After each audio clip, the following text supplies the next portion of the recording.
Hello everyone, this side Anjali Arya. और आज हम लोग करने वाले हैं कॉम्प्रीहेंशन और अनसीन पैसेज, उनको कैसे सॉल्व किया जाता है। इंग्लिश नहीं आती है ना, लेकिन 5 में से 5 नंबर लेने हैं कॉम्प्रीहेंशन और अनसीन पैसेज में से, है कि नहीं। तो आज हम इसी को देखने वाले हैं, कैसे हमने पैराग्राफ को सॉल्व करना है बिना इंग्लिश आए हुए भी। ठीक है, इंग्लिश नहीं आती लेकिन करना है, 5 में से 5 नंबर लेने हैं। और मैं आपकी एजुकेटर हूँ, आपको पढ़ा रही हूँ, तो मैं कैसे चाहूँगी हमारे जो EMRS के एस्पिरेंट हैं उनका एक भी नंबर कटे हमारा जो अनसीन पैसेज है उसमें से। बताओ। तो चलिए पहले हम देख लेते हैं एक बार सिलेबस को। देखिए जी, ये है आपका सिलेबस जिसमें हम लोग कर चुके हैं टेंस वाला टॉपिक और हमारा आर्टिकल वाला टॉपिक, साथ में हमने एक मॉक टेस्ट भी किया है इंग्लिश का। उसके बाद हम आज कॉम्प्रीहेंशन को कैसे सॉल्व किया जाता है और अनसीन पैसेज, ठीक है, इनकी एक ही ट्रिक है। और बिना इंग्लिश आते हुए भी हमें इनमें से एक भी नंबर नहीं कटने देना है, फुल में से फुल नंबर लेने हैं कॉम्प्रीहेंशन और अनसीन पैसेज में से, वो हम देखने वाले हैं। साथ में एक अच्छा सा प्यारा सा पैराग्राफ भी सॉल्व करने वाले हैं। तो ये आपकी टेंस वाली ही PDF है, इसको मैं कंबाइन करके ग्रुप में डाल दूंगी, वहाँ से आप देख लेना इसको, ठीक है। तो चलिए जी, फाइनली स्टार्ट करते हैं हम अपने पैराग्राफ को, कैसे हमने सॉल्व करना है। तो अब ये इंग्लिश के अक्षर लिखे हुए हैं ना, और इंग्लिश के अक्षर क्या होता है, काले अक्षर भैंस बराबर, ऐसा ही है ना। नहीं कुछ समझ में आ रहा, क्या लिखा है क्या नहीं लिखा हुआ हमें कुछ नहीं समझ में आ रहा, लेकिन हमें अपना पेपर पास करना है, एग्जाम क्रैक करना है, और इसके लिए हम इसको छोड़ नहीं सकते, है कि नहीं, सही बोल रही हूँ ना, नहीं छोड़ सकते। पूरे में से पूरे नंबर हमें चाहिए, बेशक हमें इंग्लिश आओ या ना आओ। पहले तो हम यही देख लेते हैं आपके सिलेबस में ये टॉपिक दिए ही क्यों गए हैं, ज़रूरत क्या पड़ी, ठीक है, क्या ज़रूरत पड़ी ये टॉपिक देने की। तो कॉम्प्रीहेंशन का मतलब ही क्या होता है, कॉम्प्रीहेंशन का मतलब क्या होता है, समझना। क्या समझना, जो हमने इतना बड़ा आपको पैसेज दिया है उसको समझो, इसमें लिखा क्या हुआ है, वो आपकी बेसिक अंडरस्टैंडिंग देखना चाहते हैं कि इंग्लिश में आपकी पकड़ कैसी है ना। तो वो ये देखना चाहते हैं बेसिकली। अब इसमें क्या होता है, हमें यहाँ पे देखो स्टार्टिंग में क्या लिखा हुआ है, यहाँ पे लिखा हुआ है कि you have one brief passage with 5 question, read the passage carefully and choose the best answer to each question. यहाँ पे देखो क्या लिखा हुआ है, रीड द पैसेज केयरफुली, कह तो रही है कि बहुत केयरफुली पैसेज को रीड करना है, लेकिन हमने यही गलती नहीं करनी, हमें पैसेज को ही नहीं पढ़ना, हमें सबसे पहले क्या पढ़ना, हमें क्वेश्चन पढ़ने हैं। और क्वेश्चन में अब देखो, जैसे क्या होता है, हिंदी का जो पैसेज होता है ना, अपठित गद्यांश आपके हिंदी वाले सिलेबस में ही है ना। जैसे कि आपको पता ही है, हमारा जो ये चैनल है आर्य साइको ब्रेन, वो EMRS को ही डेडिकेटेड है ना, उसी से रिलेटेड हम सारा का सारा कंटेंट आपको प्रोवाइड कर रहे हैं, आपको पता ही है। तो क्या होता है, हिंदी में जो अपठित गद्यांश है उसको हम इजीली सॉल्व कर लेते हैं, उसमें इतनी दिक्कत आती नहीं है ना। क्यों, क्योंकि हमें हिंदी आती है, हिंदी में हमें इतनी दिक्कत नहीं होती, हम छांट छूट के कर लेते हैं क्वेश्चन। लेकिन इंग्लिश में ना ये काले अक्षर भैंस बराबर हमें दिखते हैं, इसीलिए हमें दिक्कत पड़ जाती है ना। तो एक तो आपको करना क्या है, जो इसमें पैसेज में जो क्वेश्चन आते हैं ना, इनकी कैटेगरी मैं आपको बता देती हूँ किस टाइप से क्वेश्चन आते हैं।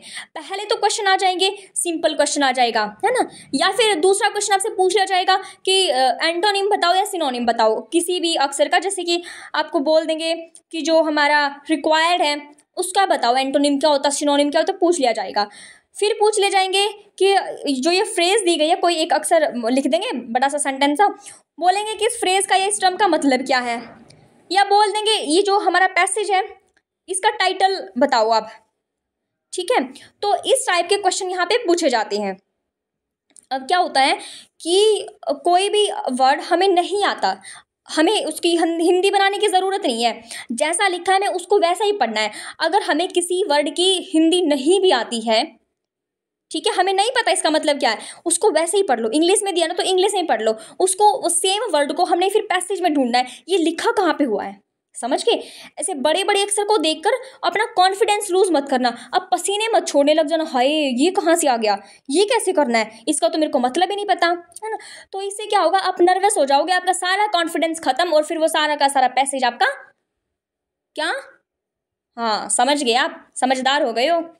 तो चलिए मैं सॉल्व करती हूँ पैसेज आपके साथ। तो ये दिया गया हुआ है पैसेज, है ना। जैसा कि मैंने बताया था, इस पैसेज को तो हम हाथ भी नहीं लगाएंगे, सबसे पहले हम चलेंगे अपने क्वेश्चंस की तरफ। तो क्वेश्चन क्या कहता है, विच one of the following statement is true? इनमें से कौन सी स्टेटमेंट जो है वो सच है, ट्रू है, बताओ। पहला कहता है कि Indians use more than 40,000 allopathic drugs. अब ये आ गया, क्या आ गया, एलोपैथिक आ गया। अब मुझे नहीं पता इसका एलोपैथिक का मतलब क्या होता है ना, नहीं पता। हमारी तो इंग्लिश, हमें तो काले अक्षर भैंस बराबर दिखते हैं इंग्लिश में।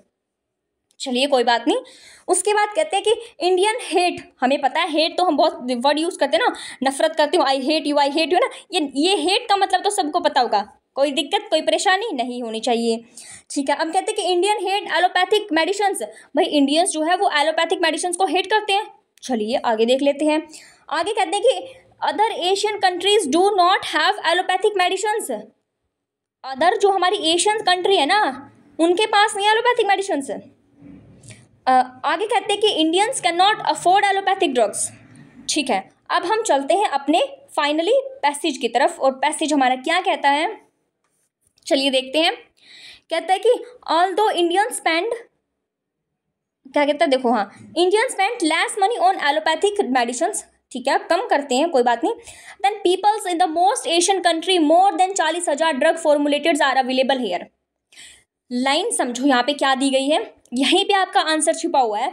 इन्होंने कहा कि जो इंडियंस होते हैं वो मनी को कम स्पेंड करते हैं एलोपैथिक्स मेडिसिन के ऊपर, किसके कंपैरिजन में, जो हमारा जो एशियन कंट्रीज हैं उनके कंपैरिजन में।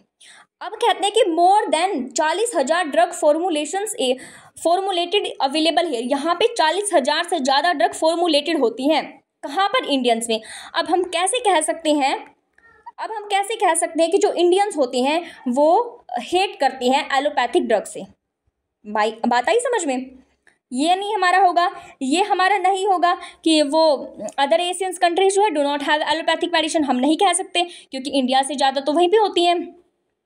अब ये भी बात नहीं कि इंडियंस जो अफोर्ड ही नहीं कर सकते एलोपैथिक्स को, यहाँ पे क्या करेक्ट हो जाएगा, ए। इस तरह आपको क्वेश्चन छांटने हैं, hard work plus smart work. Hard work आपको कम करना है और स्मार्ट वर्क आपको क्या करना है, ज़्यादा करना है, याद रखें। आगे कहते हैं कि how are drug user to be instructed by the manufacturers.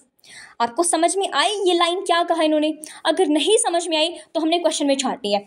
अब थोड़ी थोड़ी हमें समझ में आ रही है कि इन्होंने कहा क्या है ना, इतने भी हमें ये अक्सर भैंस बराबर नहीं दिखते हैं, थोड़ा बहुत तो हमें समझ में आता है ना।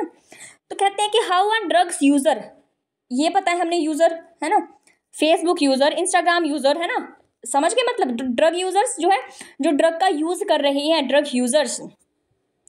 अब ठीक है, कहते हैं कि to be instructed by the manufacturers, जो बना रहे हैं, मैन्युफैक्चरर्स जो इन मेडिसिन्स को, ड्रग को बना रहे हैं, वो कैसे इंस्ट्रक्टेड करते हैं, वो कैसे चेतावनी देते हैं, समझाते हैं ड्रग यूजर्स को कि कैसे यूज़ करनी है। ठीक है, अब ऑप्शन कहता है कि doctor should give a manual of instruction, manual दे देता है। आगे कहते हैं the chemist should issue an instructional manual. ठीक है, अगले कहते हैं कि information should be printed on the cartoon और in a pamphlet kept inside it. Cartoon, देखो कार्टून का मतलब है कि जो आप ये बीड़ी वगैरह, सिगरेट वगैरह पीते हो ना, उनके ऊपर क्या छपा होता है, कार्टून छपा होता है। कार्टून नहीं कहने का मतलब एक समझ गए ना, वो छपा हुआ होता है और उसमें फिर दिखाया जाता है कि यहाँ पे अगर ये पियोगे तो ये हानिकारक है सेहत के लिए, जो भी है लिखा होता है ना, छपा हुआ होता है, प्रिंटेड ऑन द कार्टून, इस हिसाब से आप समझो। आगे कहते हैं और pamphlet keeped inside it. Pamphlet होती है कि एक मतलब कि इंस्ट्रक्शन होती है, आप कोई भी मेडिसिन लेके आते हो, आपने आई ड्रॉप ही खरीदी है, आई ड्रॉप में क्या होगा, वो ना एक इतनी बड़ी जीरोक्स टाइप में एक कॉपी होती है, ठीक है, उसको फोल्ड किया जाता है और छोटे छोटे अक्षरों में वहाँ पे क्या लिखा जाता है, इंस्ट्रक्शंस लिखी जाती है। अब हमें तो समझ में नहीं आता, हमें तो इंग्लिश ही नहीं समझ में आती, हम उस इंस्ट्रक्शन को कैसे समझ लेंगे, है ना, बात तो सही कह रही हूँ। अब आगे लिखा जाता है कि patient should keep in touch with drug manufacturers. अब जो पेशेंट है वो उनको टच में रहना चाहिए, किसके, जो ड्रग बना रहा है। अब ये तो पॉसिबल नहीं होगा ना। अब इसमें कॉमन सेंस लगाओ, कौन सा ऑप्शन करेक्ट हो जाएगा। अब कॉमन सेंस भाई हमारी काम नहीं कर रही, हमें चलना है फिर किसकी तरफ, पैसेज की तरफ। अब देखते हैं पैसेज में, ठीक है, ये हम पढ़ चुके थे। अब देखो मेरे को ये अक्सर दिख गया, पैम्पलेट मेरे को दिख गया, ठीक है, अब इसको पढ़ते हैं। कहाँ से पढ़े हम? यहाँ से पढ़ लेते हैं।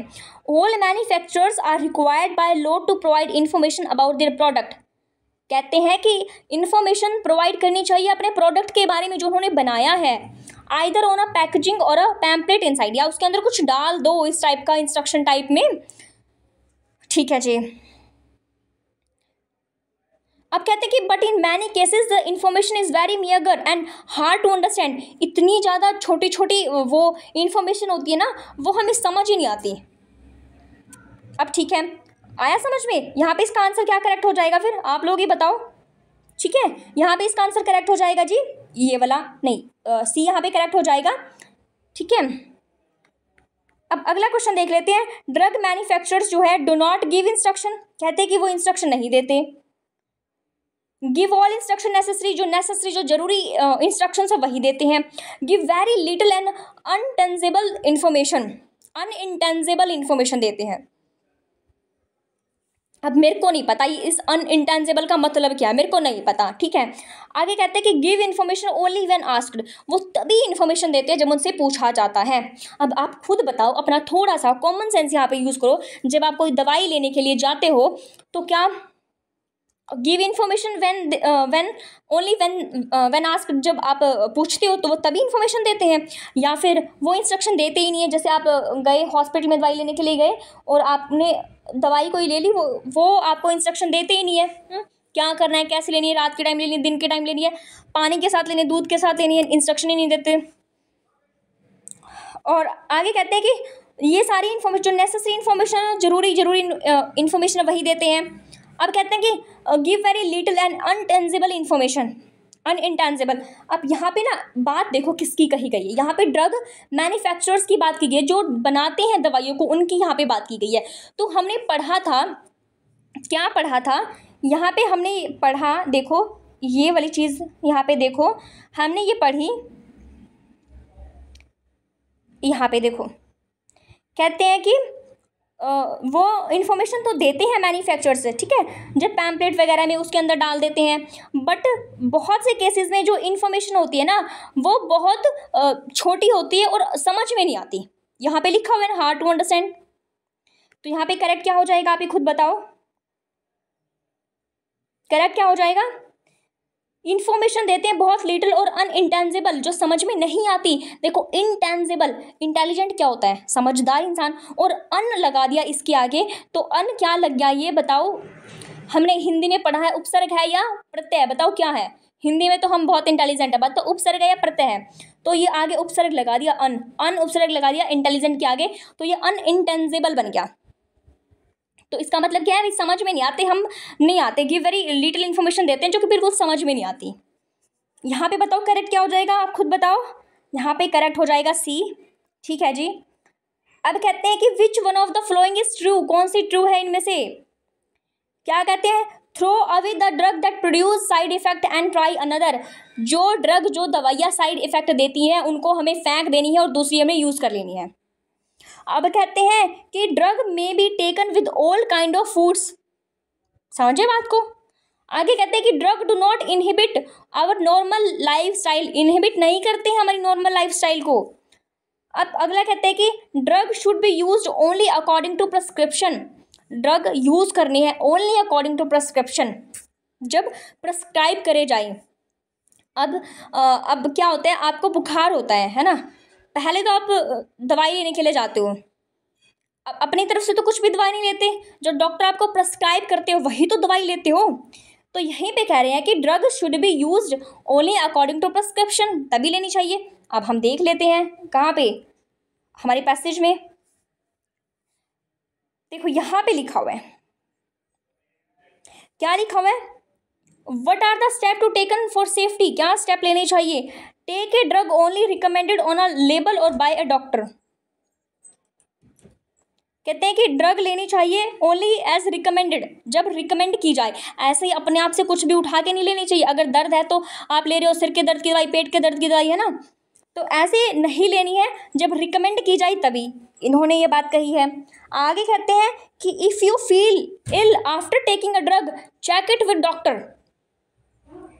कहते हैं कि इफ़ यू फील अगर आप बीमार फील कर रहे हो, ड्रग्स को लेने के बाद भी चेक करो और फिर चेक इट विद डॉक्टर, दिखाओ फिर दोबारा डॉक्टर को।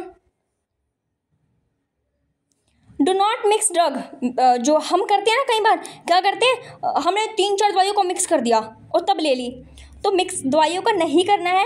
चेक वेदर एनी फूड और एक्टिविटीज़ आर टू अवॉइडेड, ये देखना है कि कोई दवाई वगैरह कोई फूड है ऐसा जो रिएक्शन तो नहीं देगा, तो वो सब भी देखना है। तो बताओ यहाँ पे करेक्ट क्या हो जाएगा। यहाँ पे मेरे को ये रिकमेंडेड वाला दिख रहा है बस, और कुछ नहीं दिख रहा।